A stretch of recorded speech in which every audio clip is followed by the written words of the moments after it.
Salut les joueurs, je suis dans le Nostromos. Oh, que vois-je? La boîte d'Alien. Ah!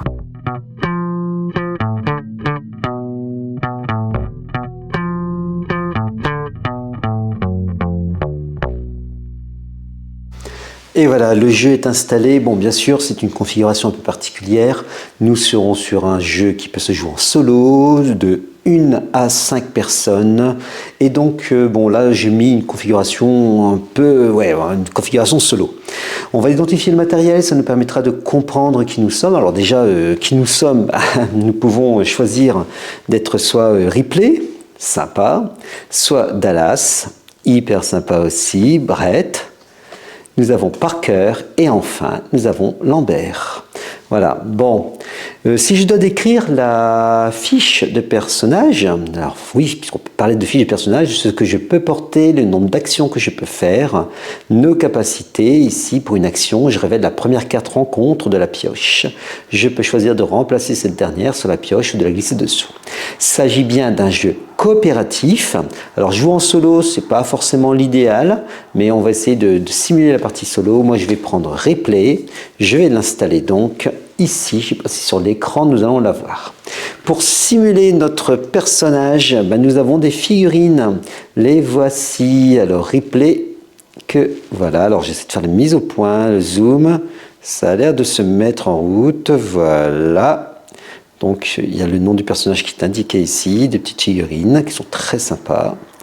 Donc les voici, je ne sais pas si au niveau de la mise au point c'est bon. Voilà. Et enfin les deux dernières.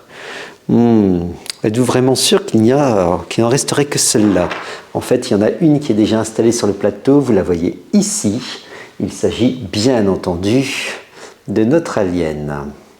Donc je vais la replacer dans le nid, car un plateau, c'est le plateau du Nostromo que nous avons ici. J'ai placé donc dans les configurations, il est demandé dans la notice, donc que voici, très sympa, notice qui se prend très vite en main. Vous voyez, il n'y a pas grand-chose en chose. On nous demande de connaître les lieux, les différents lieux, c'est logique. Et je vais ici, pour la mise en place, j'ai placé des jetons ferraille, des jetons donc particuliers, puisque la ferraille est très importante, notamment si j'utilise entre autres un perturbateur qui s'appellerait l'agence artificielle H. Donc on peut utiliser aussi, donc ça fait des variantes en fait, c'est plus difficile. Hein. Les jetons ferraille, les voici, voilà. Donc là, on a le stock. Il y a un stock aussi, si je prends par exemple le hangar, et là j'ai 2 jetons ferraille. J'ai aussi une bonbonne de fréon. Voilà. Donc une tuile bonbonne de fréon. Et enfin, pour y rentrer, j'ai une tuile particulière qui est une tuile SAS et que je révèle, bien entendu, donc prise au hasard et que je révèle. Voilà. Alors là, celle-là ne me fait rien. C'est tant mieux. Il pourrait y avoir d'autres tuiles, alors je vais en prendre dans la pioche, hein, d'autres tuiles, et je vois par exemple des chiffres ici, 1, voilà, ça c'est la tuile mentale, et c'est-à-dire que je vais baisser le mental de l'équipage. Le voici le mental de l'équipage, donc un petit jeton mental de l'équipage avec l'alien, mental de départ de 1 à 3 joueurs de celui-ci, et lorsque nous arrivons en bas, l'équipage est anéanti, c'est terminé pour nous. Nous avons bien entendu aussi des objectifs, donc les cartes objectifs que voilà, j'ai sélectionné 2 objectifs, c'est-à-dire un jeu solo plus un objectif. Si j'étais 2 joueurs, j'aurais sélectionné 3 objectifs de fait. Donc montrer les objectifs, quels sont les dégâts, rassembler les membres de l'équipage dans l'atelier, découverte du nid, amener un lance-flamme jusqu'au nid, déposer 2 bonbonnes de fréon dans le vestiaire. Voilà, vous voyez, il y a des différents objectifs à réaliser. Nous avons aussi une carte de mission finale. Alors il y en a plusieurs des missions. Il y en a certaines qu'on ne peut pas jouer malheureusement en solo, mais d'autres, voilà. Celle-ci, c'est fuite à bord du Narcissus. Donc avec les objectifs 1, l'objectif 2, je posséder au moins une caisse pour le chat et un lance-flamme, car bien sûr, il y a la caisse pour le chat, que voici. Et oui, que ferait-on sans lui? Les objectifs, nous en avons plusieurs, hein. Donc les parties ne se ressemblent pas. Vous avez ma sympathie, on va faire sauter le vaisseau. Et les deux objectifs que l'on ne peut pas jouer en solo, ça signifie que des objectifs véritablement coopératifs. Balançons-le dans l'espace et cassons toutes les cloisons et bouchons toutes les ouvertures. J'ai donc, il me reste aussi bien entendu des cartes rencontres. À la fin de chaque tour de joueur, nous allons jouer donc une carte rencontre. En voici une. Ordre 937, l'équipage peut se sacrifier. Le joueur actif perd tous ses jetons ferraille.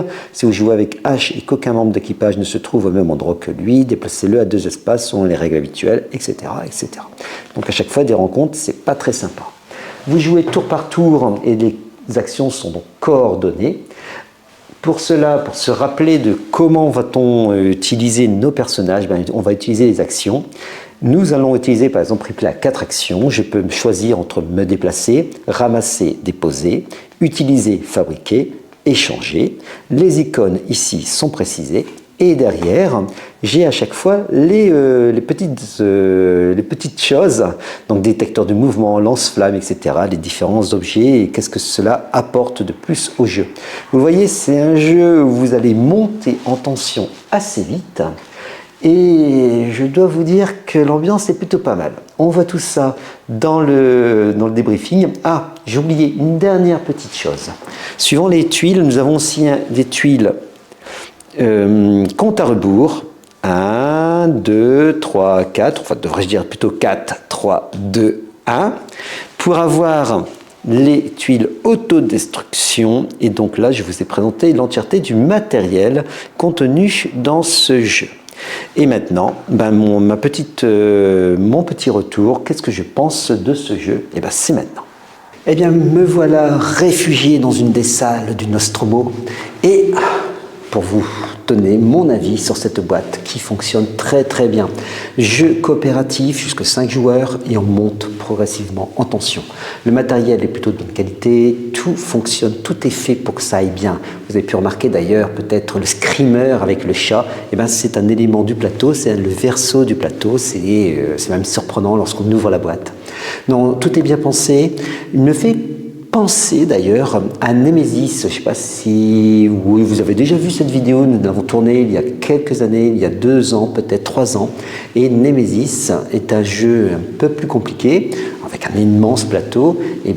Alien, le dessin Nostromo, serait équivalent. C'est l'équivalent de Nemesis. Et donc c'est une prouesse. Moi j'aime beaucoup. En fait, ça permet d'avoir des parties nerveuses, tendues, assez courtes. Bref, tout ce qu'il faut pour réunir, pour avoir un bon petit jeu qui fonctionne bien. Et jeu coopératif, décidément, moi j'aime bien.